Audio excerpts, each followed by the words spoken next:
Hang on 2 seconds. Welcome, everybody, to the first proper week of the Tibetan Book of the Dead book club. Last week was a bit of an intro, but this week we're doing our first 30 minutes of the audiobook that we've linked in our Discord, and we're going to go through it. We also had a very special patron join and is joining us for this book club and hopefully for the rest of the series, Kelso, who is actually a Tibetan scholar. So introduce yourself, Kelso. Right. Well, yeah, I do some Tibetan translation for my work. So I actually work at a group called 84,000, and we're translating the Tibetan Kangyur, which is like the Tibetan Buddhist canon. It's a really huge collection. So it's a big long project, and I'm kind of an editor on it, and but it's that material is a lot different than the Bardo Todro. It's like that was all material translated from Sanskrit, from India, mostly from Sanskrit from India, and Bardo Todro is a Terma text that was it's a discovered text. I'm sure we'll talk about it more, but in discovered in the 14th century, so it's like a whole different, much more indigenous kind of Tibetan indigenous kind of writing style. So That's amazing. I would be interested to. You'd never. I don't know. Unless you can read Tibetan, you'll never be able to get the full experience. And the version you said, the version that we're reading is like the pop culture theosophist version, right? yeah, well, it's like Evans Wentz is like he was a theosophist in the 1920s and 30s, and then he made this translation, and I like the translation. He's very like, and I believe he had like a Tibetan teacher who was helping him translate, so he wasn't just ad hoc like making things up. But yeah, that was of course very influential for Jung, and then for Timothy Leary picked it up as like a way to engage with the psychedelic experience, and then all these kind of pop culture links kind of came out of it. But as you mentioned in your first episode, it's not like a well-known text in the Tibetan tradition. It's like a very specific. It's like kind of a random selection from. Yeah. It's more of a Western spiritual text in that sense. Like we made it into a thing in a way. It blew up. Yeah, it blew up. It went viral. Well, just before we move on from that point, you sort of say it's like a random selection. Is it like a random selection, or is there sort of something very different about the section that he selected out of the rest of it? Or if you read the rest of it, might you kind of gain the similar kind of incredible insights and it resonate in a way, but it just wasn't picked up or whatever? Well, it's in a Terma cycle of Karmalingpa, who's like around, that's centered around this mandala called Chitra, which is a mandala of 100 peaceful and wrathful deities.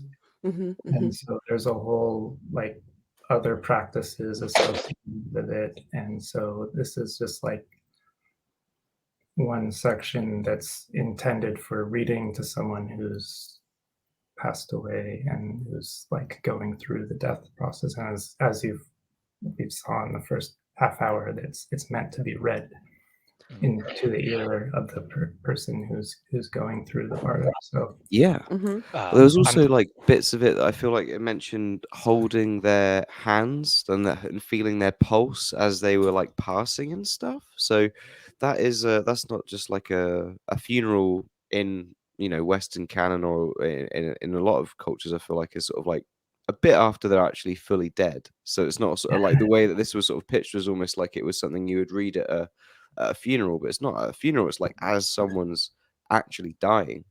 But then it was also like it got me thinking like what are the sort of situations in which old age in monks and stuff, I guess. Like, it would be quite rare where you could just be with someone as they were like actually passing. But I don't know, maybe not in the culture that they had in Tibet at the time.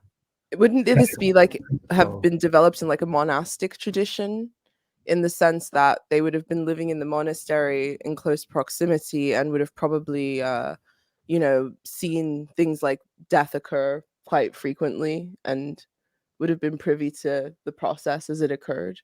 Because one of the things we're going to get into is like the stages of death, because like you said, it's sort of it starts off with the dying person, and then you have sort of the dissolution of the four elements in the body, and then you sort of have the realization of the clear light of reality, and that's sort of like the death process basically. um so I guess to start with, let's just, I guess, start at the very beginning, which is obviously at the side of the dying individual. And I guess the first thing that I noticed is that everything that's sort of being done is to prepare the dying individual's consciousness for what's ahead. And also, I also noticed that their life energies and the sort of energies surrounding them in life are also sort of like transitioning with them into death. And all that's sort of being done is to kind of prepare them for that process. That was just sort of what I noticed. But what is everyone noticing um, in this first sort of instance where the dead body is being presented and this process towards the clear light is taking place? Anyone want to go first?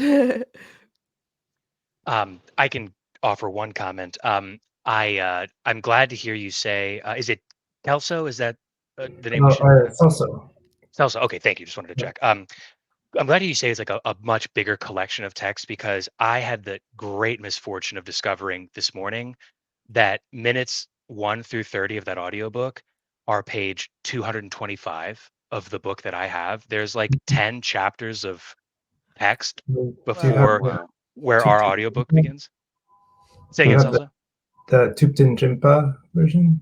I don't know about the version. Mine's translated by Guillermo Dorje. It's the Yeah, classic Barnes and Noble one. Gyurme Dorje and Tupten Jinpa. Yeah, so I have Okay. that one here too on a PDF, and it starts, on the, you have to go to chapter 11 and then Yeah. go a little ways down, and then and it's but that's a very accurate translation. Tupten Jinpa is the oral translator of the Dalai Lama. Is Oh, cool. Mm. he's a Cool, cool, cool, brilliant cool, cool. That's that's super. Well, so this is all to say that I read what I thought would be a couple chapters, and I'm like, okay, great, I'll be ready. And it's been interesting to see how, I mean, reading the audiobook and trying to course correct throughout the day.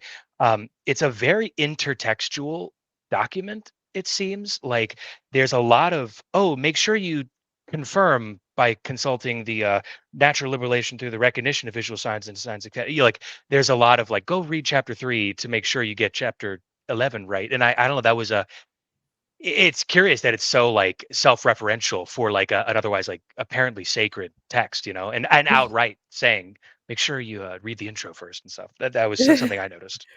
Well, the point is that it's supposed to be guiding, like it's supposed to be guiding the consciousness through the process of these different bardos, and what happens in your life is really important to what happens in the process after death. Even all of the meditations that you do in life are to prepare you to confront these bardo states in death, Yeah, basically. So exactly. right as you're entering the sort of experience and you're sort of confronted with the dying individual, it's kind of made very clear that this is kind of a threshold between life and death.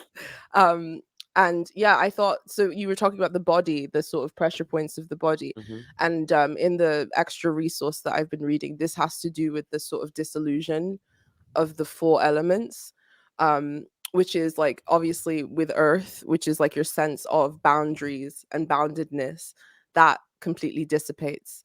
Then with water, your sense of separateness, like emotionally, that dissipates. With fire, your inner light and will kind of goes away. um, and then lastly with air, your breath, the last breath that you breathe disappears. And once those things have been emptied out, you are then confronted with the clear light of reality. And the clear light is sort of the realization of oneness or unity consciousness sort of thing. And this is sort of represented in the first chapter as like the three bodies. The three bodies are sort of like the Buddhist concept of like the three bodies of Buddha, and a bunch of other symbols that represent enlightened consciousness, basically. Um, and everything you do in life is supposed to prepare you for the moment where you reach the clear light of reality so that you can embrace it and sort of integrate into it. But most people don't do that. They get lost in their karma and their illusions, and they turn away from this clear light, and then they have to sort of go through the rest of the bardo experience. So that's kind of where you're at the beginning. The truth confronts you in the face once the four elements leave your body, but most consciousnesses aren't evolved enough to kind of like grasp that truth. And I guess that's kind of what the Bardo Thodol is trying to remind you, is that in life you're supposed to prepare yourself to be able to accept and realize the clear light when you're confronted with it in death, I guess. So that's kind of the first big lesson of the Bardo Thodol, before we've even gotten into the rest of it. Yeah, does anyone have anything they want to add to that? It was for me it was interesting that they said even don't be in awe of the light. So it's not just don't be afraid of the light, but don't be in awe of the light. So kind of be in the middle of it. Don't go to extremes and stay centered. Yeah. It's like, because obviously the clear light is non-dual in its sort of, and because you have your dual eye consciousness, you're gonna react in a weird way towards this like realization of like the non-dual nature of like reality and stuff. So yeah, and then also, you know, what is given immediately, a bunch of mindfulness techniques and meditations to be able to navigate these different psychic challenges that one is confronted with in death. But it's also made quite clear that you should be practicing this stuff like in life, basically. And it also yeah, sorry, go ahead. Oh, it's an interesting compliment, because you're right. They make a lot of mention of like, so if you have good understanding but not a particular recognition of inner radiance, you need this level of death intervention from your helper. But if you're at this level of understanding, you might only need a quick pat on the chest to make it through. You know, I think that's what you were getting at. It's quite bureaucratic. It's like, surprising level of bureaucracy for. I was really struck by that too, because I've heard a lot about this book, but never anything really specific. And then I open it up, and it's like an instruction manual. Totally, very pragmatic. Yeah.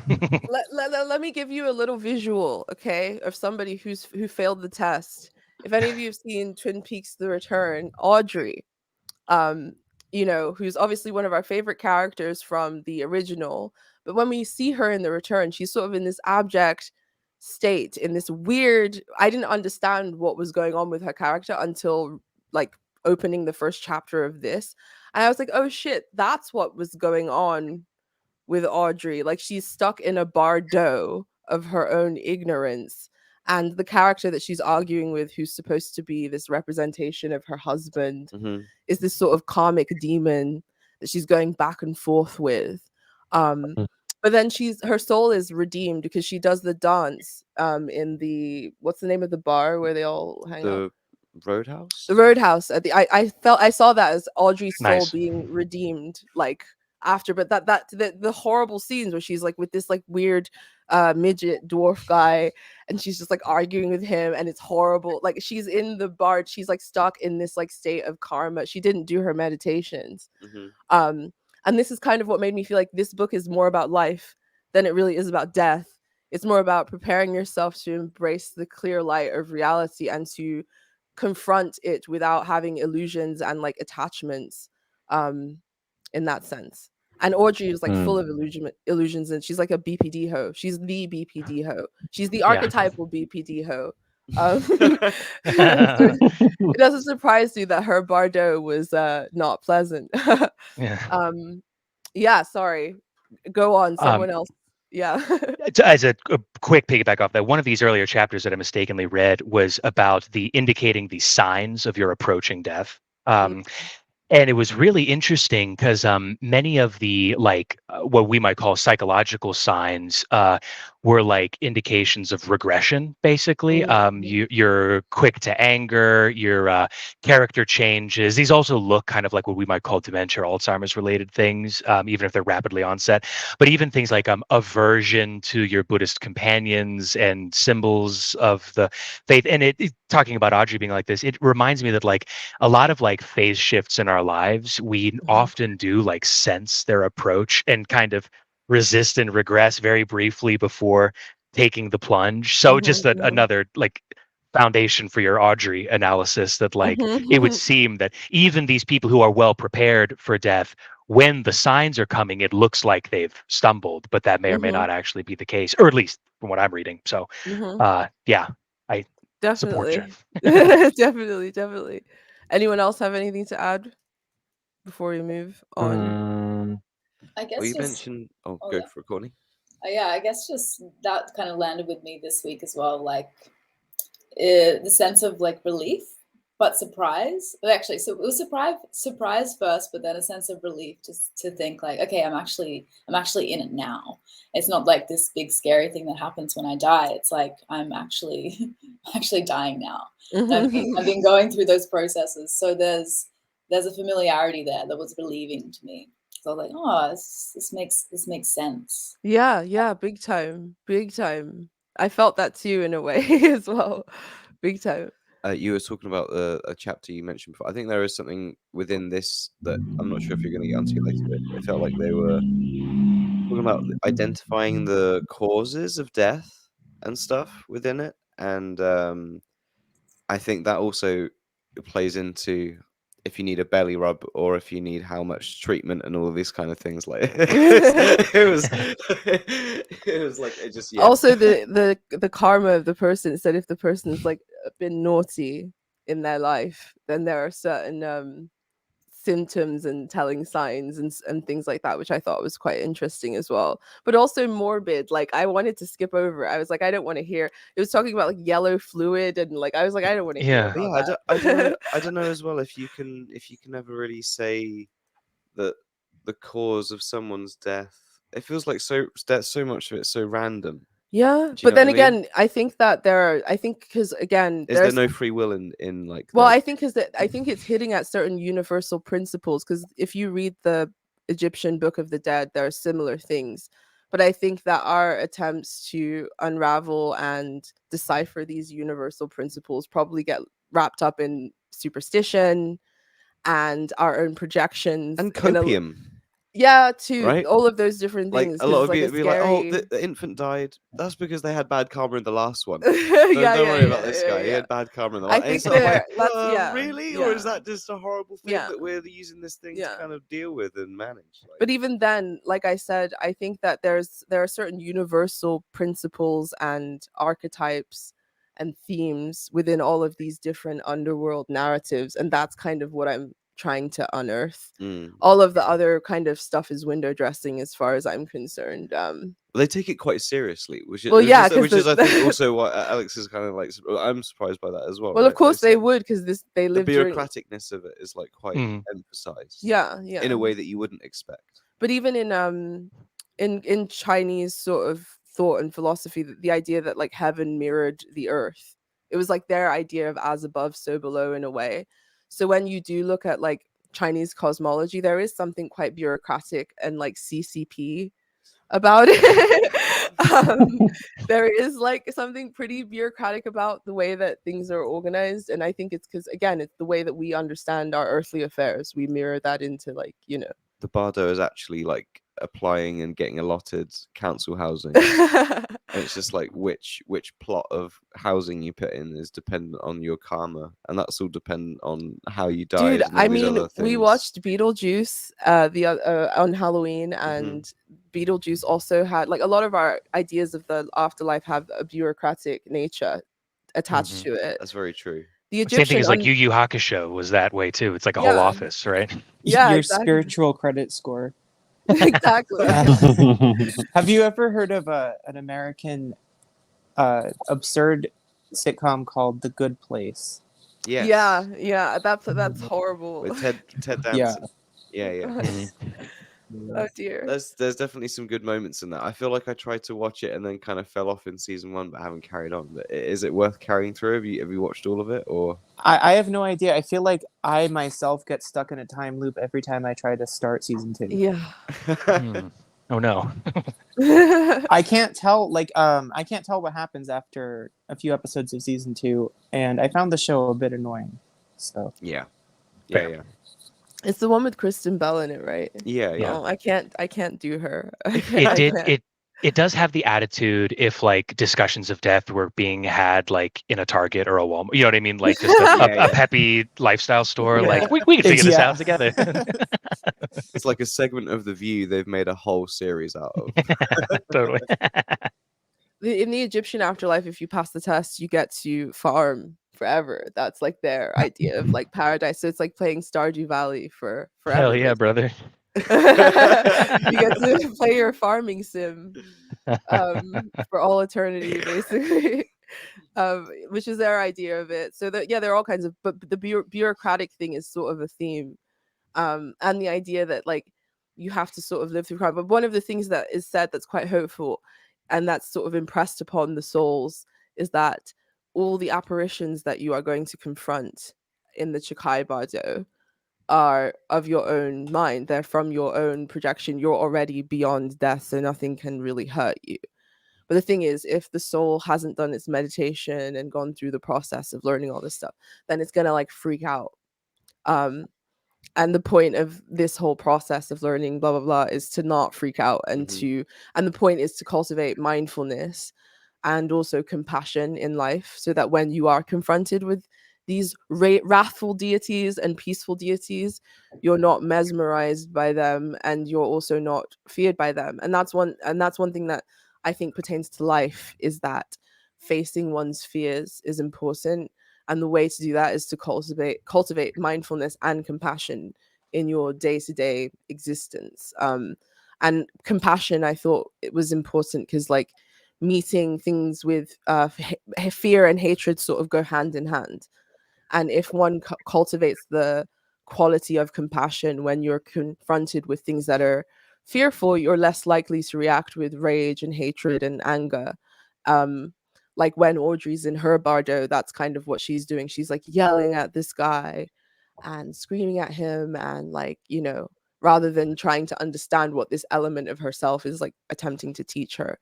So yeah, like I said, I feel like it pertains way more to life than death. It's like it's like both sides of the equation, basically. Like mindfulness and compassion and these things that you're taught in yoga and meditation class are actually kind of like weapons against, you know, the darkness of reality in a way. Like it's Yeah. like an analog way of trying to control the inevitable.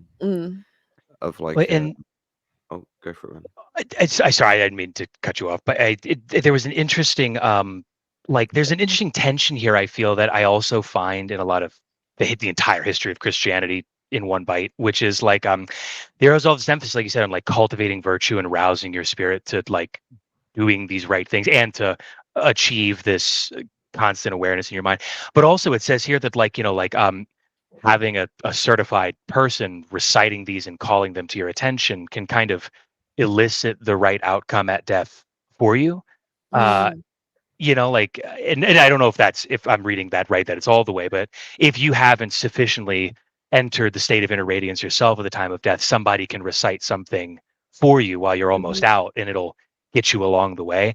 And there's similarly this pressure in Christianity, you know, that's a tradition many of us are more familiar with too, like that you got to do the right things and believe the right things and tally up virtues and minimize your sins.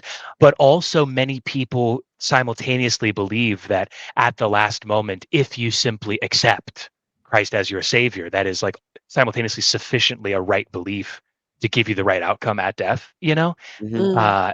And it's weird how we kind of have both, like, don't worry, if all you do is hear the right thing and think the right thing, you will be covered when it matters most, but also you should spend your time that you do have making sure your ducks are in a row.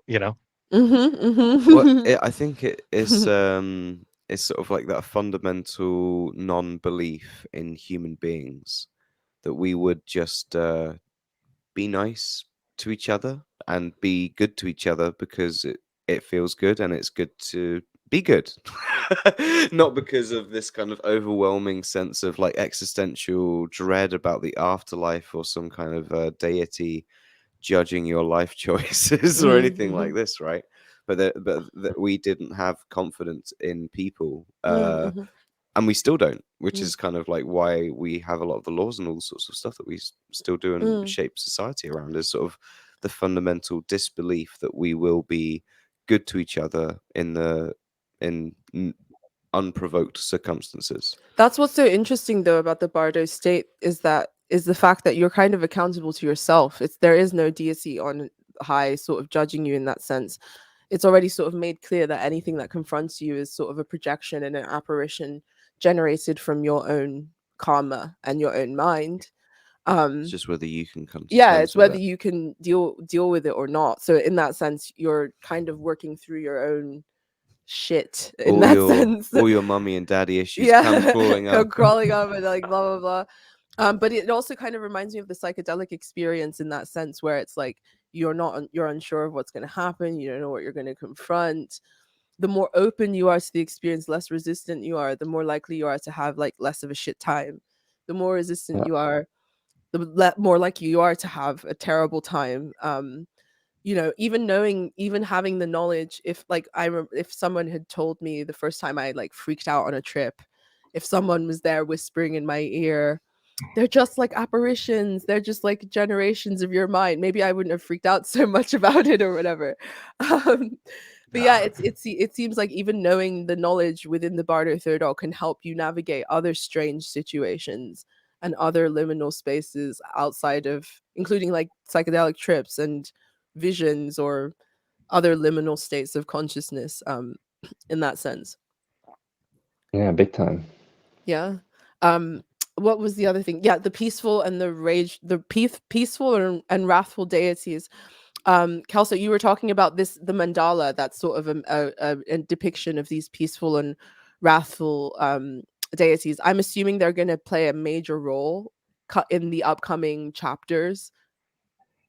Yeah, they come up. I'm not super familiar with how the mandala works, but yeah, they're understood, and there's a way to understand them as like, yeah, part of your own mind, and the So like your shadow. yeah, and they're not the like wrathful ones are very scary looking. Like if you look in a tanka of these like terrifying demons with fangs and like flames. There it is. Yeah, Oh, yeah. there we go. Well, There you go. Thank you for that's bringing that. Yama, the Lord of Death. But when the wrathful deities are actually enlightened Buddhas, they're just manifesting in a wrathful form. So they're actually like, they're manifesting that way to help you. Actually, they're not like, they're trying to wake you up by scaring you. This is one way to think of it, I think. Or they're yeah, that's a general concept that's all in like, and so a lot of people see the Tibetan tankas with these wrathful forms, and they're kind of scared, like, oh my god, it's like devil worship or something. But it's actually like the like Mahakala is actually the wrathful form. Yeah. Oh, and so hang on they're 2 showing up. seconds. The way I see it is also to. I'm sorry. Someone's trying to join, but I think we're limited to 6 places in this. I didn't realize that. Oh no. Shit. Oh no, poor guy. I like scolded him for not showing up last week as well.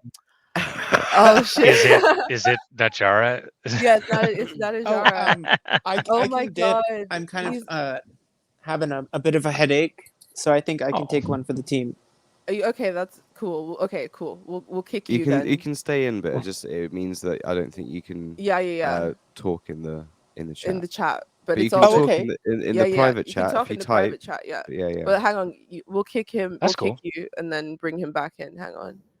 Add to stage. Now, oh, he's left now. Fuck. Oh, it's fine. It's fine. He'll be back. That is so funny. There's no I more know. room in the treehouse. You know? I know. I didn't realize that. I think we need to stop being ghetto and like pay for some kind of like premium version or whatever. No, I so think we it can- makes it exclusive and good. It makes Oh people yeah, arrive on time. true. Everyone There has are only one. so many Everyone has spaces. one thing to say and leave. Yeah, right. Your prepared remarks, please. Or we have like some weird afterlife hostess. Oh, six top? Yeah, it's gonna be about 30-40 minute wait, I think. Oh my goodness. Natjara, is your camera inside of a Illuminati pyramid or something? It's got like these sort of triangular things on the side that make it Yeah. look like it's coming out. Uh, It's the eye well, inside you're the not pyramid. wrong. Hey, there we go. It is actually inside of a teleprompter. I highly recommend you get one. Oh, a teleprompter. Wow. Brilliant. Did you see the video I made with the teleprompter? I literally No, used it I think so. once. you have to share it in the Discord. Yeah, I will. Cool. Anyway, was so it? did someone, and specifically Amanan, just leave that I could be No, here? we had to kick him out because like you couldn't join otherwise. He sacrificed No himself for you. pressure at Sacrificed himself all for me Yeah. to. It was a very Uh, Christ-like thing of him to do for you. So you should be grateful. It's good karma. I'm Good not just karma. grateful, but I should perform up to standard in exchange. That's right.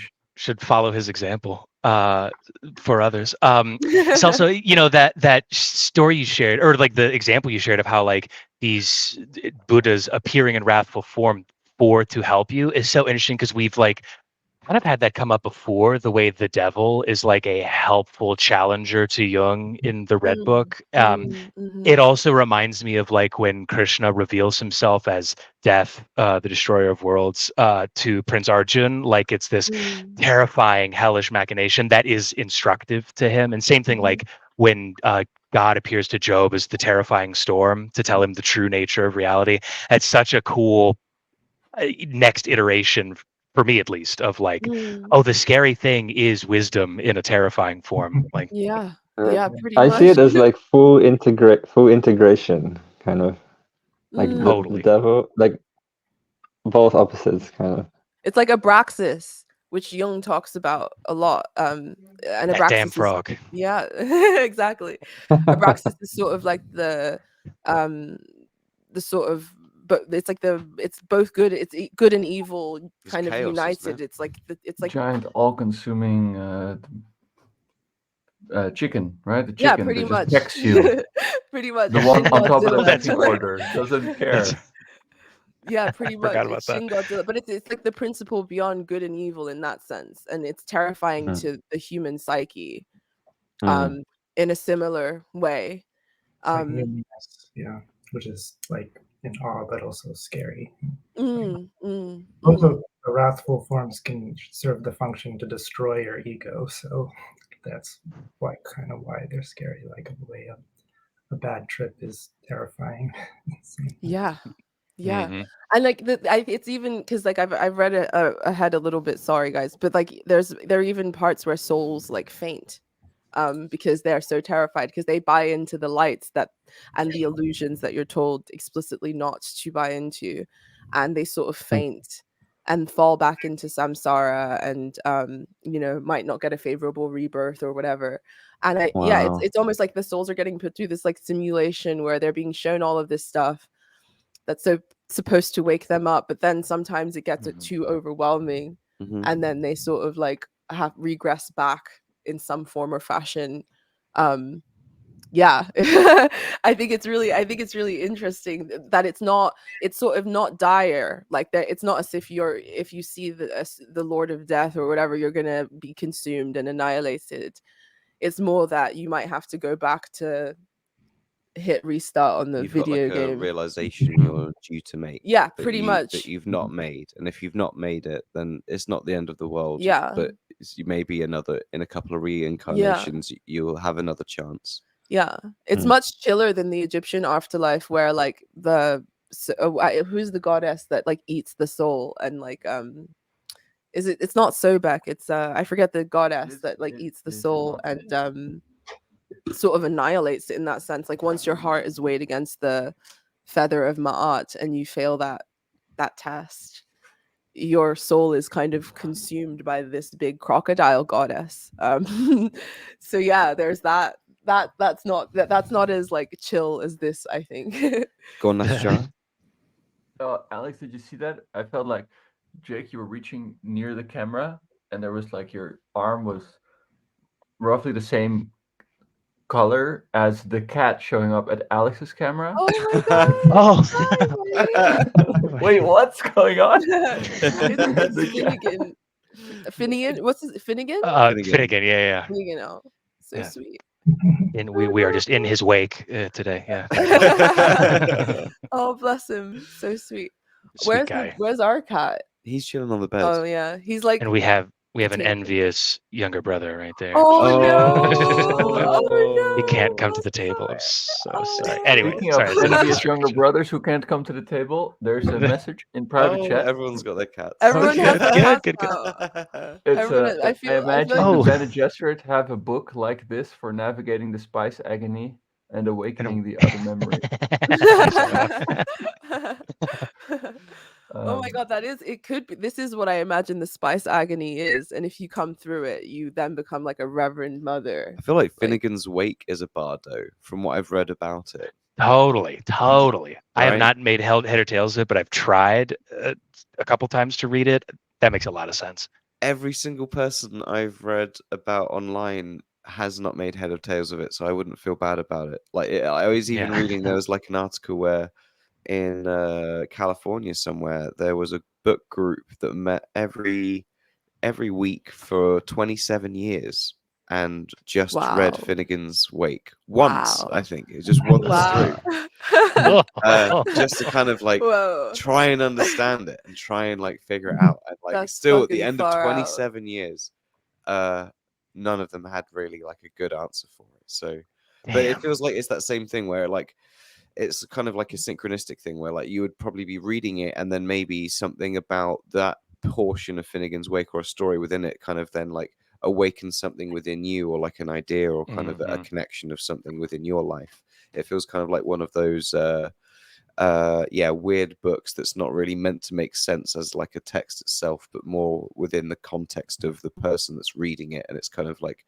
super meta and weird in that way. Right. That's kind A of book what I that haven't reads even you. read it, but like that's the impression I get of it from everything I've read about it. Damn. Well, we'll keep it off the vote. It's going to be on my next book club one probably, but it's too big, so that's the problem. It's like too fucking big to do in a book club. I feel like I don't want to be here 27 years. Just us all like old. What was I saying? The so moving on, unless anyone has anything to add before I move on. Moving on, so basically no intellect is the nature of the pure light. So obviously the four elements fall away and the intellect also kind of falls away, but it doesn't really fall away. Your personal intellect falls away and then you kind of become the intellect, which is kind of what the clear light of reality is in that sense. And I'm trying to like has anyone here read Illuminatus before? Robert Anton Wilson Yes. people? Just you. Only you, not you. Yes, just me. That there's this there he talks about the clear light of I have to add Natajara again because he fucking disappeared. Hang on. What happened? Oh, it's that teleprompter acting up. Yeah, what the fuck? VPN nonsense. What was I saying? Yeah, you've read Robert Anton Wilson before, haven't you? Yes. Have you read Illuminatus before? Yes. Do you recall a very raunchy sex scene at the beginning where is he the detective or the cop or someone? He's having sex with that woman and Which he's one? doing I don't remember the names of the characters, but he's Like having his sex. wife or is it in the The young one. Yeah, so if the, it's the one with an age gap, that's the the cop. age gap. The age So, gap situation. but they're married. They're not. Saul Yeah, they're and married. They're married, Yeah. but it's an age gap, Yes. and he's practicing this sort of tantric technique on her. Yes. And she begins to see the clear light of reality. Yes, that's what Do you she remember says. the Yes. scene? Solid. So the clear light of reality can be experienced not just in death. It can also be experienced in life through meditation, orgasm, whatever. There are sort of glimpses into the clear light that one can experience. And it depends on whether your ego is capable of withstanding It's the not, clear light by the way. It's not. or not. It's not. Yeah, it's not. Obviously, yeah, it's not. It's not what? It's not capable of withstanding the clear light. Oh yeah. No. Yeah. But isn't that what happens to her or something? She starts freaking out because she's like seeing the clear light of reality or whatever. Yeah, I think so. I don't 'cause, remember like, what happened. Yeah. I mean, That was- yeah. But yeah, the clear light it's sort of so powerful in the sense because it dispels all illusions and all sense of personal ego or intellect. Oh yeah. Like and it feels like it'll consume you. yeah, and like, obviously, sorry, go ahead. Yeah, like you're not going to withstand this encounter. Mm. And then in that sense, yeah, it's like your ego gets like a unspoken choice of continue as your life or be subsumed in this light. Yeah. And your ego, is ahead of you with this, or at least usually, and has tricks to play to keep you in life. Like, no, there'll be plenty of time for that after all of this is over. Yeah. I like because I remember last week I shared the example of when I was younger and I had that experience where I like sort of felt like I became undifferentiated, but then sort of freaked out and sort of came back down. This kind of explained that experience to me in a way, in the sense that that's kind of, I guess, what the clear, like those little glimpses into the clear light are these sorts of little glimpses into undifferentiated consciousness, which can happen in many different forms. And yeah, go ahead. Oh yeah, I just it was an interest. It lists out 6 bardos kind of that are. Yeah. I was getting it. Yeah. And I understand like a bardo just means the literal meaning is just like an interval or an in between.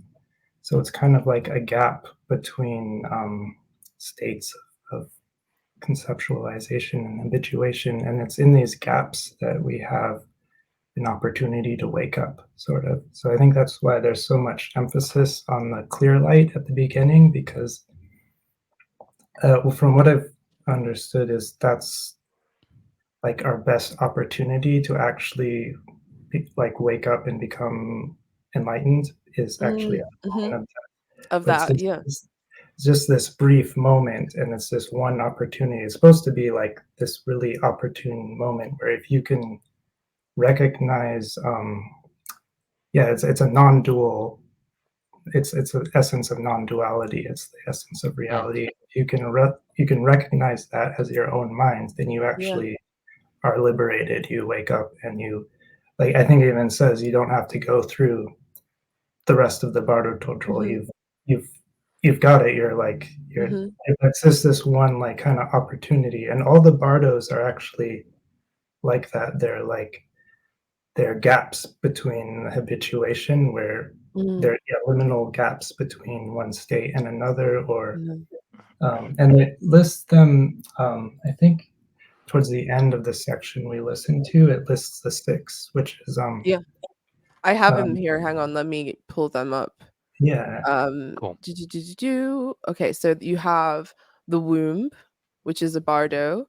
You have the dream state, which the is another. Dream was very very like, because what you were saying, Cecil, about waking up, it's like kind of literally maybe it's the tapping into the subconscious and like the something more universal. Yeah. There's a whole practice of Tibetan dream yoga where you're taking advantage of the dream state to actually kind of wake up. I'm not sure if it means Solid.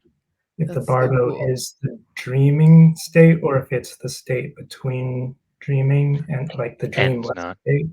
I'm Mm. not sure about that, but Wow. Yeah, that's fucking fascinating. Mm. That's an area of research that definitely needs to be undertaken, and also very Twin Peaks. Like you could definitely see where David Yeah. Lynch is drawing his well of inspiration from, for sure.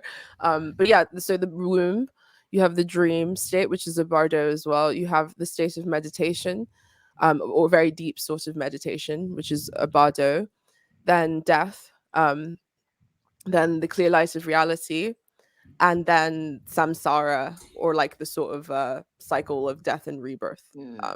the becoming, it's a Sipa bardo, which is the bardo of becoming. So I think that's the point from yeah, three of them are in life and three of them are in death. So the three in life are um, Evans Wentz translates it as in the womb, but it might actually just be life, like the time you are, the interval you are alive. It might have been a mistranslation because the word is Kiene Bardo, which Kiene means birth, and if ne is translated as a noun, then it's place of birth, and I think that's why he translated it as womb. But I looked at Thupten Jinpa, and it's actually like the dwelling of being born. It means like the state of being alive. So that's kind of interesting that like our life is actually an interval between transmigrations. But right, there's in our life we have states and dreams, or if you practice deep meditation, you have these states of like in between really deep states of concentration. But then this text deals with the last three, in the audio it might be confusing because he says the Tibetan word um, interchanged with the English word, but they are just mentioning the three. So when he says Chike Bardo, that means the Chike is the face of death. So Chi is death, Ke is this, and so that's the moment of death, the Bardo of the moment of death. And then Chunit Bardo is Chunit is Dharmata, that's the nature of reality. It's without intellect, so it's non-conceptual. It's free from conceptualization, a non-dual like realization of mind. And then the Sipe Bardo is the last state where you're wandering around the universe, trying to find your next rebirth, kind of karma. And so this text is essentially working through those last three bardos, and each of them is an opportunity to actually just wake up and like be done with samsara. Or if it doesn't work out, it's trying to get you to the next best possible situation. Right. The best possible incarnation, basically. If your life is one of those and you can do that in life, does that mean people will just like go Super Saiyan and like vanish, or like go and like go exit the simulation and like leave this earthly realm, or like what would that be in There's a tradition of Tibetan yogis who've manifested a rainbow body. Have you heard of this? It's like no, what's that? Really they turn into cool. a rainbow? Yeah, it's supposed to be a sign of very high realization, and so it's it's when they die, so it's not, it's like happens after death, but their whole body turns into rainbow light basically, and the only thing that's left over is their fingernails and their hair basically. And so it's this, it's supposed to only happen to extremely high level lamas who and there's been recorded in the Dzogchen tradition, which is actually part of this. Wow. So it is still within the death of this sort of like phase. It's not within because like that's kind of what I was taking away from if each one is a liminal space where that realization can happen. Once that realization happens, then you're done. And if life is like that as well, then it's sort of like someone just all of a sudden meditates and hey, oh whoa, there it is. Well, the idea is that there are quote unquote enlightened people on the planet or whatever, or people who exist in Yeah. that sort of state of enlightenment. Nice teachers. Yeah, like that. Those would be like teachers, group people, like high level. Like Jim Carrey. Oh my god, I want to drink whatever Kool-Aid he's selling for sure. He just seems so animated and like full of life. But I've been sitting for a while now on this line, and there's no better time for it than the present, and it's this all sounds great. But have you tried DMT?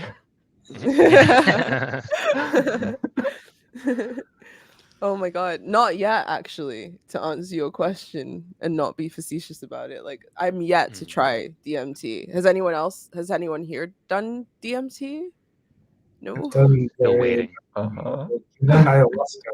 So Oh, cool. Cool. So, yeah. If I look I- around, I might be able to find some DMT within arm's reach, but Of course. We got to be Pass inside it the on. Not pyramid, easy man. to get. It's like not like easy that like I don't know unless you're I did actually know a guy in Ramsgate who I was too stoned to fully remember how the other part of the story of how he got the toads back into England. But he smuggled a male the and a toads. female set of toads from South America yeah, so I've that heard he this. could milk the sacks off of their back and Oh my God. You also, farm like, them farm for them. Yeah. farm them for the sweet DMT juices, and then also breed them so that he Yeah, would yeah. have a farm of these things going eventually one day. And he I hadn't had a heard that name for someone them. managed this. that I heard sounds someone very. managed this. Oh yeah. Yeah, I've This heard this story's before. corroborated. If it's not from you, then it's somehow no. I heard about someone who did this. Oh Who okay. currently has a population Oh of wow. DMT frogs. But That's no, I assure you crazy. that no frogs were harmed in the extraction of my. No, that's what he was very insistent upon as well. He was like, no, it doesn't You're like not it's harmed. very It's like like, it doesn't harm them. It's what very if the chill. dolphins consent? Yeah.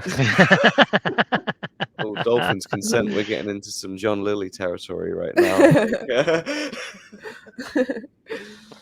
I don't know how easy is it to get your hands on DMT? Do you have to get frogs and like breed them? No, No, like, you have yeah, to take. You have to get. You have to get some plant that contains it in significant enough quantities that it's worth extracting, and then anybody with patience can do the extraction at home. Do some home alchemy. Everyone goes and eyes their air fryer in the corner. Air fryer is not needed. A freezer is nice. It's nice to have a freezer for this. Someone needs to like do a Breaking Bad and like just make it for us. Send it to us. get the recipe on the deep web. Yeah. Well, yeah. Ask ChatGPT to whip you up a recipe. Not a bad idea. Not ChatGPT. Not a bad Gronk will do that. Grok. Yeah, Gronk. Yeah, but Grok will actually give you the air fryer version of the recipe. Oh my god. Oh my god. Please don't try to cook DMT at home, guys. But yeah, going back to the Bardo Thodol, I guess one question I wanted to ask everyone before we like round out for the evening is, what are your initial kind of responses to this death process? Sort of emotional responses. Are you feeling like this sounds like a fair deal for the afterlife? Do you feel kind of frightened by it? Do you feel like it seems like something that seems plausible? Do you think it seems totally ridiculous? Like how are we feeling about it? Anyone else first? I'll go first to break the ice. I guess I find it comforting, like Courtney said at the beginning, in certain ways, but in other ways I find it kind of frightening at the same time, because one of the really interesting things about the Bardo Thodol is that it like articulates emotions and the way the human mind works around emotions really well. And also it kind of showcases the power of emotions and how emotions can like overpower you. And as somebody who feels quite ruled by their emotions like in life, I can't imagine dealing with that when that's 10 times more magnified, when your consciousness is like separated from your body. and your mind is literally making up your reality. Like, I'm someone who struggles with a lot of anxiety, and I'm also a very emotional person. So I can't imagine like my mind making up my reality. I would probably see demons and hell and Well, Satan I and got, like I got, all kinds of things. So it's kind of terrifying for me your because mind is already making up reality. That is how it works. yeah, I guess And whatever, I blah blah think blah. that's kind of something that like DM, even like salvia is kind of the thing that made me realize this is like, yeah, just this, like, this is just the way your brain works. That's why you think everything's so normal. Like, it's just because it's like working in a normal capacity. But just this slight little fucking change to something, and then Yeah, bang, your brain is in a reality is something completely different. So yeah, it's like your brain is making reality yeah. at all times, out That's of true. all of the context of your life and sensual information and everything else presented into it right then. I guess so, but in death, it then makes reality. that's true. But then in death, that happens in a way more visceral way in that sense. And I guess when you're in life, you have like your psychic sensor, as I like to call it, the thing that sort of blocks out all of the depths or whatever. You can kind of suppress the spirit of the depths. But then it seems like in death, you're at the mercy of the spirit of the depths. And that I think is kind of what is terrifying. And it sort of reminds you to confront the spirit of the depths more in life, I guess, and to pay homage to it and to constantly sort of touch stone with it so that the process is like not overwhelming for you in the bardo in death or whatever. So I guess that's kind of what I glean for it. It's both a hopeful vision of the afterlife and also a terrifying one if you're not doing your meditation and your work in life. So it's kind of like a reminder. That's kind of what it was. It's acted as a big scary reminder to me to get back on my Benny Gesserit training schedule and regimen. But yeah, anyone else want to go? Finnegan agrees with whatever you I say. know, isn't He he stood very cute? attentive. Yeah. Isn't he so adorable? He's my favorite student. I love him so much. Look What at a him, he's good guy. nodding and agreeing. Look at Yep, him. yep. It was Oh either my that or the pizza crust on the kitchen counter, so he might as well be here. Bless him. Okay, who wants to go Yeah, next? to add on to what you said, Yeah. I had the realization that life is full of these like life has mini cycles that prepare you for the death cycle, basically. Mm. And then in each life cycle, you have this liminal space to kind of grow more and more. That will actually make you prepare for the final cycle of your lifetime. And that's what the Saturn return that that some of us in here have been Exactly, going yeah. through is. It's just like a smack on the bum, basically, by the universe. Well, it's definitely going to change consciousness pretty a lot when there's no need for a cycle anymore. What do you mean? When you're like a digital consciousness, right? Why is that an inevitability? Why have you already surrendered to that? Because the digital consciousness is a bardo. Yeah, but it's like the infinite bardo though, because that's like the bardo of like it's like divide by zero bardo. Oh my god. No, but eventually you run out.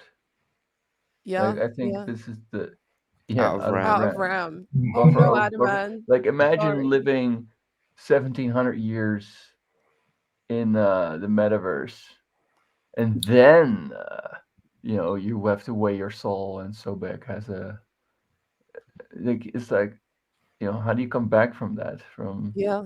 Well, unless you, I don't know. It depends. You could do 500 years as a total fucking serial killer, and then do 1,000 years as like a benevolent saint, and then when you come at the end of 1,500 years on a scale of whatever, it's just like, well, hey, look, there How you go. do I know? I'm clear. Yeah, this is I sense the balance, vibe. but then it's just way heavy. I sense the vibe.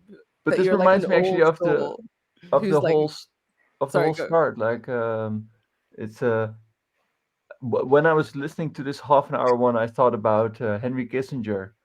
I imagined Him. that there was some guru or some learned man who knows how to enunciate, massaging Kissinger's arteries, as he's about to die. Okay, so Henry, you're about Dude, you're giving me ideas for short films right keep now. your eye on the Fantastic. light. This needs to be a short film. Like, we There's need to like make it happen. it sounds like a Yeah. scene out of The Death of Stalin, if anyone's seen that. Like, literally, literally. It's so amazing. Oh my god. But yeah, it's fucking, it's fascinating and terrifying at the same time. Yeah, I'm interested to hear other people's thoughts and how they feel about this cycle process as well. How it has affected your thoughts on things so far. It seems interesting. Definitely, like as more as it relates to life, as it relates to death in the afterlife. I feel like.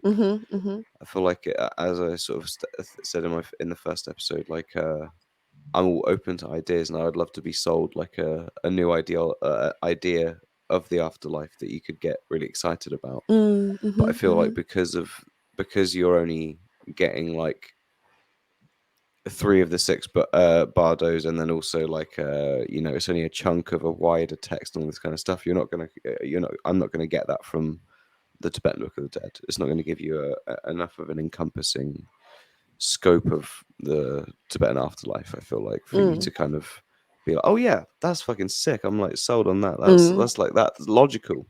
Yeah, I still think a lot of it is shrouded in superstition, cultural projections. It's just like it's a lot of stuff, givens. but it's like of course you believe in karma, and like even just that as a principle, like within stuff needs to be justified and like explained to a certain extent. And there's so much bureaucracy, as we were stating before, around it. So like, okay, well then this one gets a tummy rub. What's the fucking bureaucracy of karma? Like that is like I feel like that's $1 million question, right? Like that's and so there's lots of little givens within it at the moment that would just make me go that's a real, like, you could believe in that or not, and it doesn't really make any sense. Whereas something like eternalism, there was so much of it that's like, oh, that's how ghosts are explained, and like all these logical parts of it that you kind of go, yeah, that like builds out. Jake's not a fan of the Buddhist cosmology. He's saying he doesn't. I need to get there. That's what it's not got me there. It's not gripped me by the cojones. Maybe it'll get me there. It's too CCP. It's giving you too much CCP bureaucratic vibes. There's too many givens. There's too many givens and not enough explaining. Yeah, I know. I'm like I said, the universals are what I'm interested in. But yeah, sorry, go ahead. Yeah, my impression was a sense of no, I hear what you're saying about too many givens. It's probably because, and this was my first thought listening to this segment, was and also this description, that this just happens to be one book that this follower of Blavatsky glammed onto. So I thought, okay, from the whole corpus, why this book? And it's because it's a life hack or a death hack, rather. Oh yeah. Here's how to fuck all this bullshit about actually living your life the way you're supposed to. Here's what you do in the last 15 minutes before your miserable existence comes to an end, so that you get so that you avoid becoming a donkey. Yeah. It does seem like, and that's very Western. Donkey. It's very fucking Western, isn't it? Like that sort of approach to it, isn't it? And like, think about how spirituality is sort of touted now in the digital age. It's all like how to self-optimize, right? How to make yourself like Tibetan Book of the Dead is like or it's being used as the way that it's been integrated into Western culture.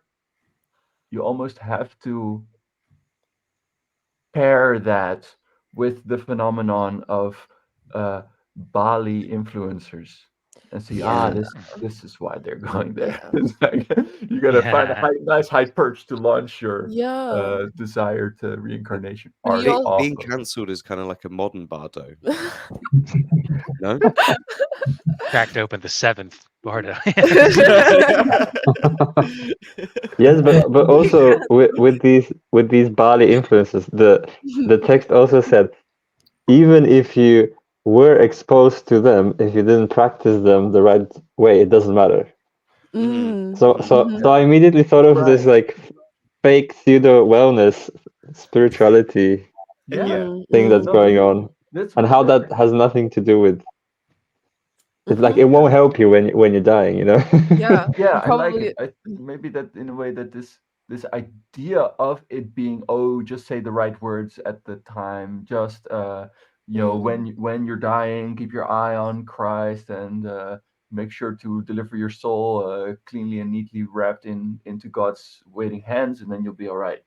It's like, no, no, no. I think that's kind of a trick as well, that you come after a life of sinning. Not only did you have a life of sinning, you come to the final judgment going, and they're like, we have another one. They bought Like a into cheat this. code. Yeah. Yeah. Yeah, that's kind of the Western like life hack approach to everything, including eternity in that sense. Like Mhm. even mafia bosses were like all of them were super Catholic and they would like go to confession and stuff. They even managed to turn Catholicism into like a life hack kind of thing. It's like Like you do a a credit little card dirt, you swipe. go to confession, it's fine. You're good type of thing. And Mhm. it's just Well, it was kind of that. It's that belief that you're not really a bad guy, right? Like a lot of those guys didn't really think they were bad guys. That was kind of something they grew up in and was perpetuated and whatever, right? So it's just kind of like a way of life and just how you lived and how you got on with things. Just And a the reality Catholicism bubble. and the forgiveness was like absolutely part of that. It this wasn't seen as like, is oh, how I I'm know. bad. It's more like this is what I do for my family and like how I This is fucking how I know survive. you've And like definitely this is had many life cycles as like a criminal of some kind. Like what do you mean? I just feel the vibe. I feel the vibe. He loves all the high risk, high reward shit. Definitely. But yeah, it's I feel like it's also to like you said, like the Bardo state kind of also explains the idea of punishment after death in that sense, whereas it's not like a hell that of like a god that's like imposing on you. You're sort of forced to all the psychic defenses against your karma are gone, so you actually have to face your karma in that sense. So It's your own hell. yeah, in that sense. And like I brought up the example of Audrey from Twin Peaks: The Return, how she's sort of trapped in a dysfunctional relationship with a midget that she has nothing but contempt for. That's her Bardo. Mm-hmm. And it's really interesting. I feel like we should rewatch the scene. Like we should all rewatch that scene and like analyze the argument that they're having, because I'm sure there'll be a lot of gems in there. But all I remember is that she really is like resisting him, and he is trying to connect with her. He's being nice to her, but Yeah, she's but so he's being a nice disgusted and like guy with her. repulsed by him, and she just keeps screaming at him, and she's like annoyed that this is where her life has ended up and all of this crazy shit, that she's like kind of missing the point of whatever is supposed to be going on. And so yeah, like that is, I guess it's liberating in the sense that one, these are opportunities for you to wake up, to realize, to move past that karma. But then if you haven't done the work, the converse is kind of also equally as terrifying, being sort of kind of weighed down by karmic debt and karmic like heaviness. That's scary too, in my opinion. And also the level of personal responsibility that it puts on you as well is like really heavy. But yeah, I guess that is what it is. But yeah, anyone else have anything they want to? There's no high deity that's like Mhm. pushing you. It's your own karma. It's like you're creating it yourself. Mhm. There isn't actually anyone who's like Yeah. making out what you do, like a punishment or something like that. And all you can hope for is the voice of like a kind llama in your ear being like, don't believe the illusions, you retard. Like, try not to try not to believe the things that you're seeing. And that's terrifying, that literally all you have is what you've internalized in your life journey. And potentially, if you're lucky enough to have a llama, that to navigate through this like terrifying visions and emotions, and and emotions are super intense. Like as an air sign, sorry, like I guess this is also kind of a reminder of how deep and intense emotions are, and how they have the capacity to overwhelm the soul. Like I said, in further, or as we get along, certain souls like pass out because the intensity is just like way too much for them. And I guess it teaches you how to respect and process emotions, and how powerful they are, and that in life we can repress our emotions a lot easier and ignore them, but that inevitably they will confront you in death. They will like come at you in like an avalanche. So it's like an emotional debt almost, that you're forced to pay, which is like pretty scary. Pretty scary to think about as an But then it's emotional tight ass myself. Fuck. It's kind of like your time at university where you can either sit the exams like every semester or don't do anything for the whole course and then try to sit all the exams at the end. Yeah. But then as well, like if you're slammed with this wave of emotions that have been accumulating through your life, like you don't actually have the body to help you process them in the body. Because the body is it's dying, it's dead. So I mean, I know in life that's a huge tool to process your emotions on a somatic level. So I'm wondering how that would even be in the bardo without the body. Yeah. Dealing with those emotions and just kind of like frozen in a sense. Maybe this is the I mean, one thought before is, well, it's still preferable to not having that moment. If that moment doesn't happen, I mean, I would still rather indeed watch my life flash before my eyes before I die than not watch it flash before my eyes. Because I do kind of want to get a recap of, wait, did I make the right decision there? Was that the thing? You know, I like this reckoning moment being there. I think it's optimistic, even if it would be difficult to deal with. But maybe this is where they describe that for people who didn't live well and didn't do their practice, they it can be over in a blink. The moment, this window of opportunity where you can plead your case in a way is you don't have this window of opportunity. But if you lived well and you did your practice, then it can take as long as it takes to have a meal. I think, but this this is a cynic in me. It does all sound like copium though, right? Oh, here we go. Like as you said, like Granted, I would rather all have of it is of course copium. I would rather have the flash before my eyes than not, and like I like the idea of this moment where I can look at my life choices and get this kind of closure and like all of this kind of stuff. It's like, oh yeah, that sounds lovely, and so does the pearly gates and all these other fucking ideas. Like they all are lovely but what if ideas. the pearly gates are just the teeth of Sobek going? That's what I was saying initially. But maybe either way, then you get no. But these are tools, and this is like it's interesting to see the different cultural context for the same tool, right? Yeah. We've got these tools all over in different ways, and it's really interesting to see how this is being kind of explored in a different area of the world. But that's kind of my initial like old atheist bro kind of like fucking but that's heads that I kind of scape in many ways. I'm there with you. I mean, but for the grace of God. They're like both like weird Jesus lookalikes or whatever. Like weird. Anyway, this is why we don't make what do you call it? Images. Anyway, graven images. Yeah. Graven. Yeah. Because, but just to finish is so you lived well, therefore you have more time.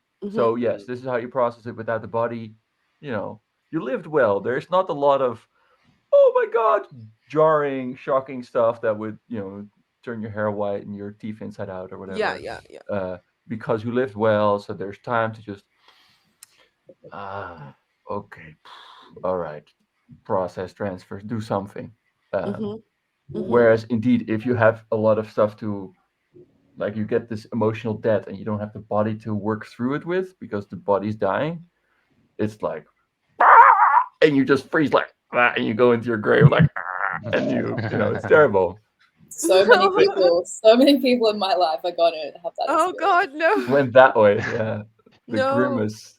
but then even like the example you gave earlier, right, of like a gangster or someone, right, like like this. I feel like The Sopranos is a bardo. Almost. Or it Oh my explores that God. exact thing, right? Because fucking Tony goes into a coma at the end, Oh yeah, and there's yeah, this And he's whole in yeah. fucking thing. psychoanalysis the whole time. Like so, like it's. But then you talk about karma, right? Like what? So karma is that just like you being able to personally being able to come up with like the justification or become at peace with all of the things that you have personally done in your life, Well, what you the or effects your actions have had, is what you're basically, saying, type of thing. Natjara, was like, oh, you lived a good life, so you now get a meal's worth of time to think about this stuff or whatever. Why end at what's What this? What's what with the dichotomy here? It's not no, needed. but then like no, but this is No, I this is think all Buddhism within is the always sorry, Buddhism has always been about practice and not about dogma. right, I think it's more the former. the former. But that comes to my point of someone like so Tony Soprano would be him coming to peace and terms with all of those things in his life, whereas the image you were building up was more like if you live a good life, you have a longer period of time, right? But then it's Live a sort of good very much life means like keep up with your practice also. So you have been going to yoga and breathing and not being doing stupid stuff and hiding those things from yourself, but you have been integrating your life experience. And so there's not a whole lot of debt to pay at the end. But then, so like, someone like, so yeah, let's stay on the Tony Soprano train because that's an He went to interesting therapy. example. He tried. Yeah, no, but that's He it, tried. right? He Like went he to had an therapy. entire adult life of running a crime family, and then in Yeah. the last year or whatever before he dies, Yeah. he does see a therapist. Yeah. So that wave, as you were saying, Courtney, of like emotion and stuff that's been built Built up. is going to be like a tidal wave on this guy Oh. in the Bardo. Yeah. But that's actually what Because we're he's seeing. barely had any interaction with anything to sort of come to terms with anything. No. But that's even the Then isn't that's almost the premise. I mean, now that I'm looking at it now as if that's actually the premise of the whole show. That the Sopranos, the show, is his Oh, Alex life flashing before his eyes in a way because he goes to therapy, but he is constantly in resistance about therapy. Mhm. So yeah, maybe this is somehow the. This, But no, I think that I don't think he makes it. the writers of Honestly, the writers of The Sopranos clearly read David Chase clearly read the Bardo Thirdal. I think that it's certainly possible. He's definitely of like the David Lynch's generation and stuff, so he would have certainly been exposed to it. Definitely. But no, it was just like putting it in that sort of context of what does a good life mean, right? Like that especially like and using someone like a Tony Soprano, I think is such an interesting way to explore that because good is so not to sound like a cynical fucking satanist weird prick, but good is such a subjective fucking thing. So what an edgelord. No, but it very much is, right? And so what a good life, what that can very much I can't buy anything that resolves on you leading a good life because no, that's I mean, but it would you either don't have to buy lead them because to but I'm not the salesman. I mean, I used the word good life. I did not write this book. Yeah. No, of course. And No, in the it's book, it more like doesn't say good. It says something about do your Virtue homework, or whatever. eat your greens. I don't remember. I think it's Eat your more 5 a day. Oh, to, a state of death without anxiety or fear, like in being able to kind of accept the state, and more than like having been a good person or something or acknowledged by others, more about like coming to accept. It's kind of reading things like this makes me want, like a lot of people say when they die they want to like die instantaneously, like in a car crash or something, and then suddenly be, that would actually be more terrifying in the Bardo because you wouldn't realize that you're dead, and you would have to come to this shocking realization that you've died, and all the emotions that have been built up, like you were saying.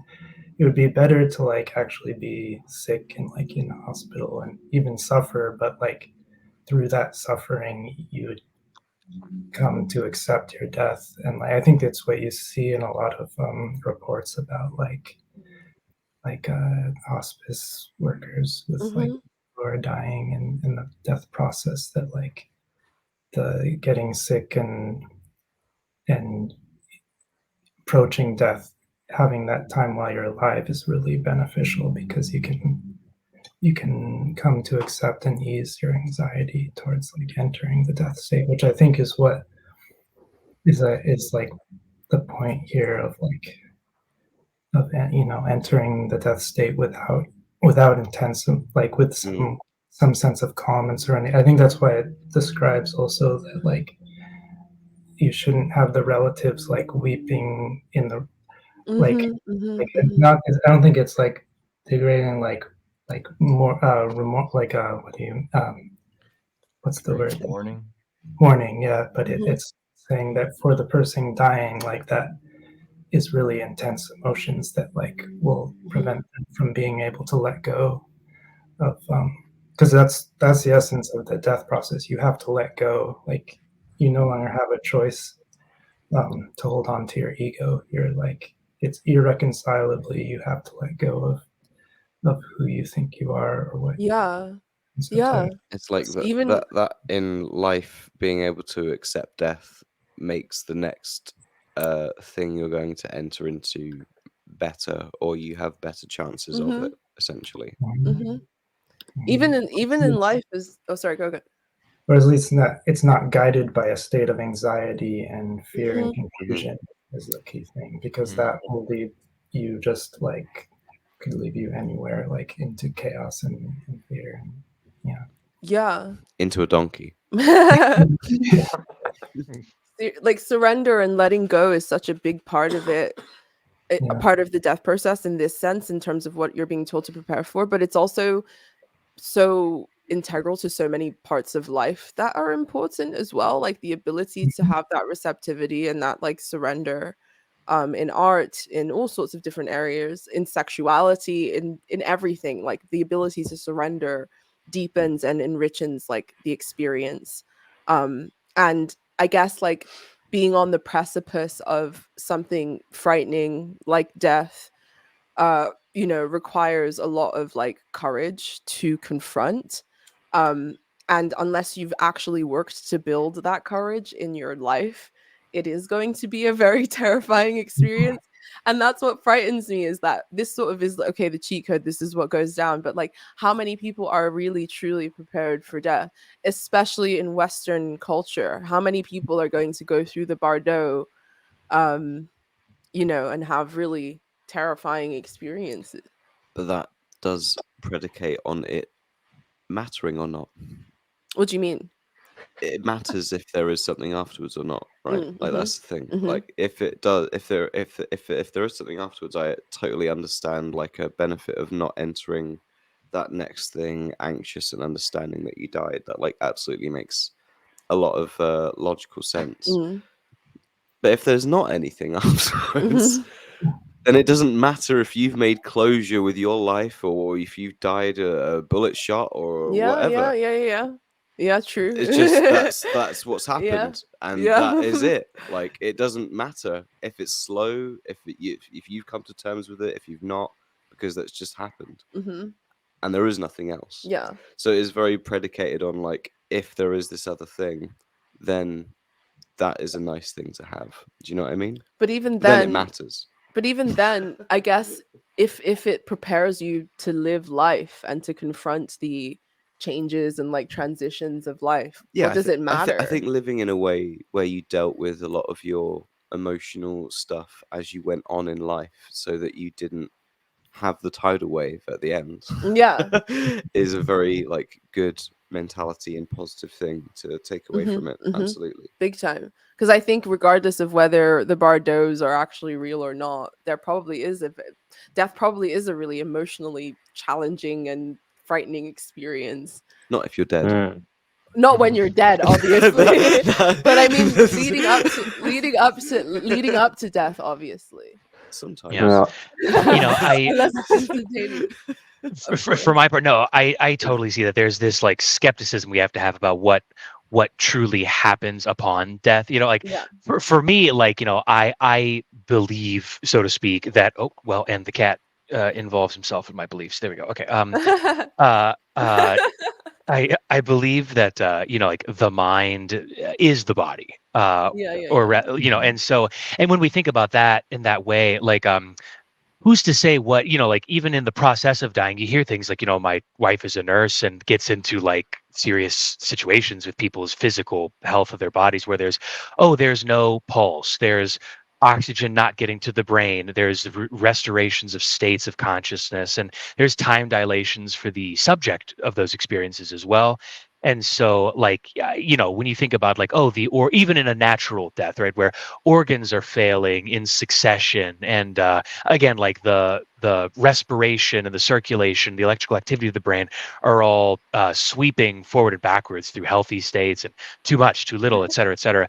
And that being said, too, like our states of consciousness are there, but so too, like the body is there at death and after death. Like the you of the body remains a body. It's just a body transitioning through decomposition, and the various tissues occur at different rates and things like that. And in that way too, like I see like the mind perhaps eternally in some capacity, like being united to those bodies experiences. And so like, there's, it's no more or less like realistic to perhaps say that, like, and I'm kind of like tooting my own personal horn here, but like, what if being dead is your body's idea of itself while it's a dead body?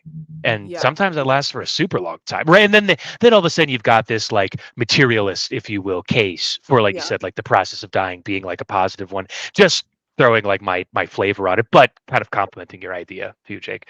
Like once you're dead, I don't know. Hit it back. Well, I kind of like the one thing I get from a lot of the different afterlife ideas is, and even psychedelic experiences and UFOs and all sorts of weird stuff that you read about, is this idea of oneness. And so like, and I think this isn't even like a new or a revolutionary idea, but like that we're all the universe experiencing itself basically.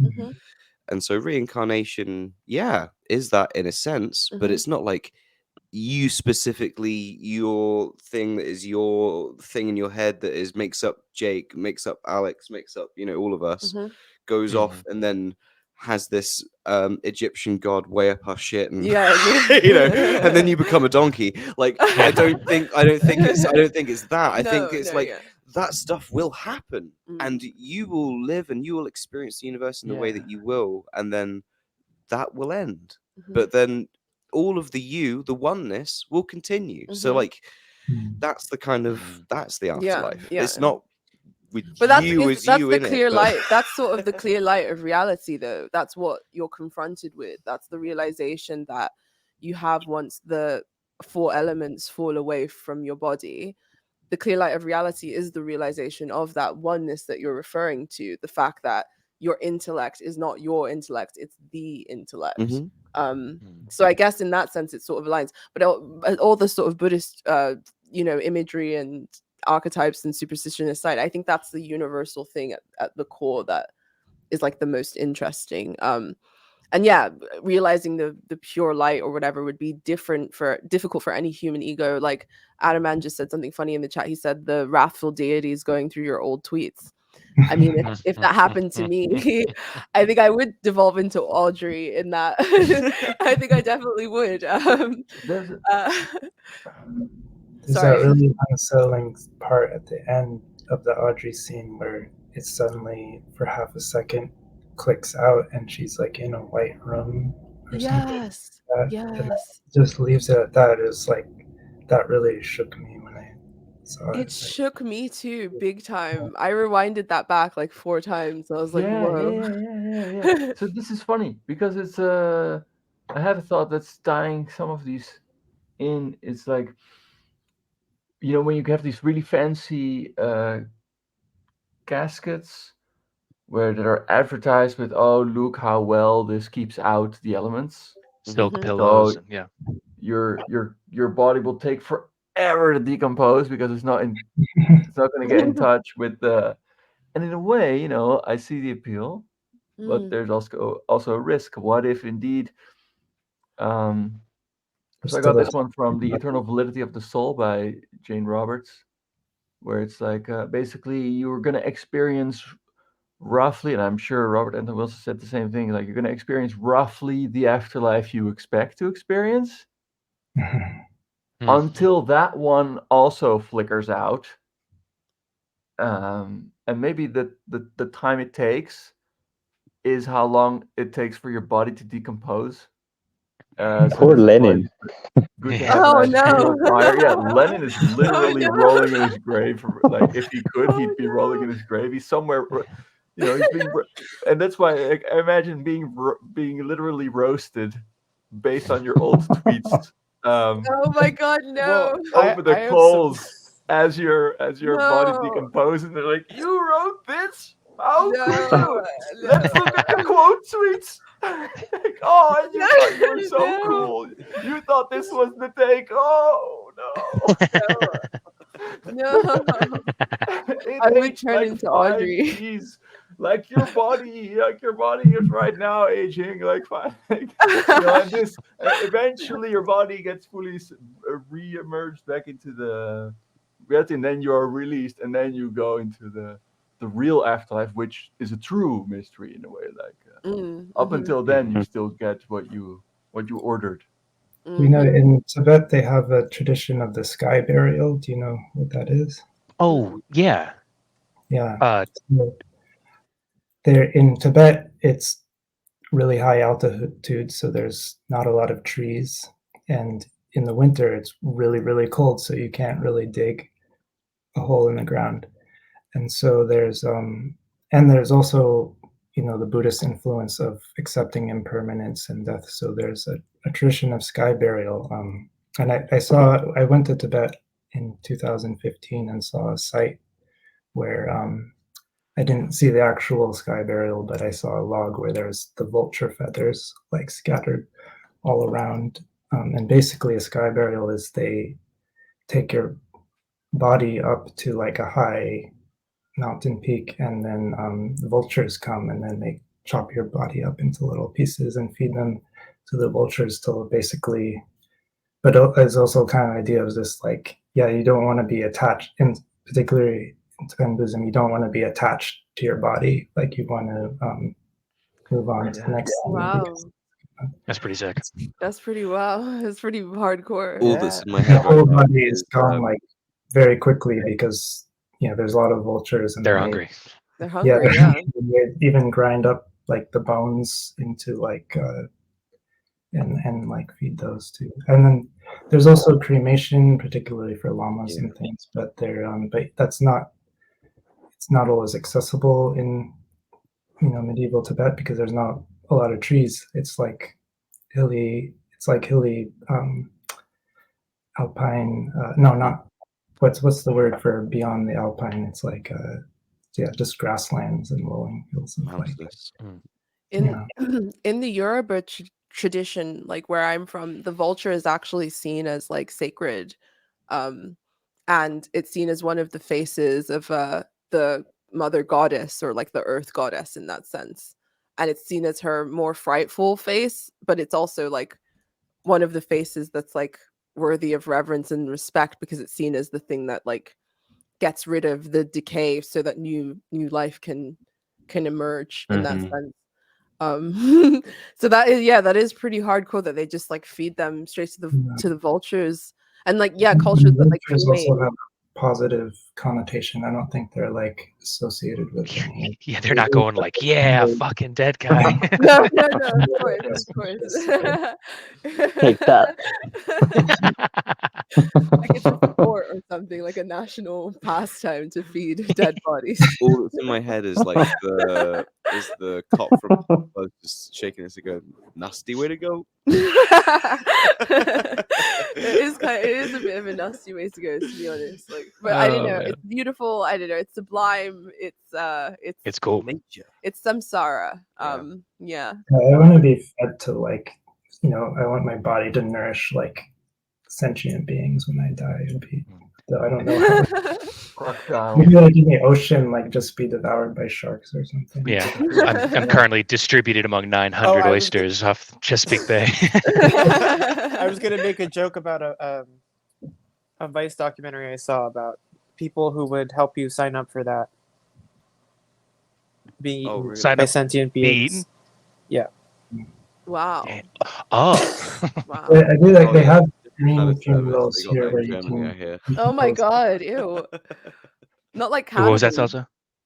There's like a trend now of like a green funeral where you Oh you yeah, just Oh, let yeah, your yeah, body you don't put any like of that shit in your the embalming fluid and things because you just like Gross. let your body, and I think they put things in to help your body decompose faster so that you just become part of the ecosystem and like quickly, and That's which pretty I I solid. hear I Germans finally do it slightly differently and just kind of post on Craigslist, and then another hungry German will come along and the Yes, volunteer literally, German. I was going to say. Some like to join the all, some like to join Hans, you know. I'm sure there. Oh my god, You I'm get sure there corpse is. magicked. I'm sure there is some indigenous tribe somewhere where there's some tradition of ingesting the dead as like an act of love and devotion or whatever. Yeah, Bridge I too heard far for one, my English You wouldn't taste. eat me? I would not. I but would not not directly. I eat. think they Wow. do it. I heard one about where they basically chop you up and then they feed you to a pond of fish, and then they eat the fish. Mm. All right. Okay. That's where the famous mafia saying "sleep with the fishes" comes from. No, Nice. It's a Cannibalism minor by cannibalism proxy. sin.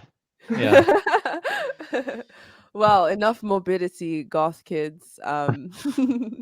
Let's go back to our lives and fill them with eros and good works and preparing for when we will inevitably be forced to confront the pure light. Hopefully very far off in the future for all of us. Well, yeah, thank you guys for coming to this evening's book club. Next week will be the next half an hour. We're already into part 2. I think we're 7 minutes into part 2 Yeah. already. Mm.